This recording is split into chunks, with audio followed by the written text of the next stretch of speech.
This is this clown, this evangelical Rick Wiles. And so since we've talked about Knowles, now let's talk about somebody at the Daily Wire with actual, talent and ability. We'll talk about Ben.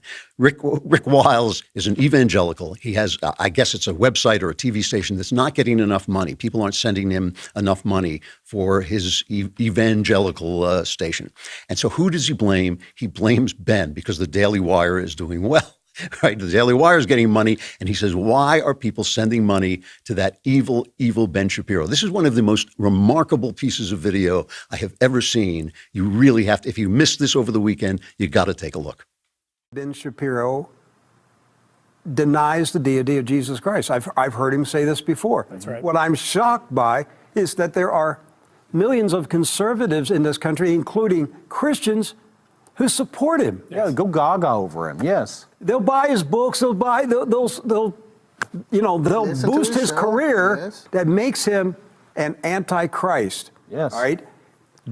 There is a spirit of antichrist, and Ben Shapiro has the spirit of antichrist. All right. He's a Kabbalist. I can't imagine why people aren't sending this guy money. Listening to that, I almost began to suspect that Ben was one of those Jews. I don't know what gave him away. But now listen, I know Ben. I work with Ben. I consider Ben a friend. I can testify Ben is the Antichrist. Of course, we all know that. I think that goes without saying. But I mean, what I think is the point. The point is we have endured. Ben and I disagree about the divinity of Christ. Only one of us can be right. This is true. Only one of us is right about the divinity of Christ.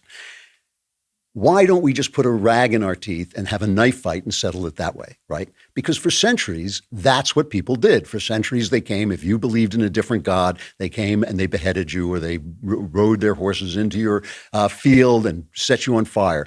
The Muslims, that was how Islam got its start.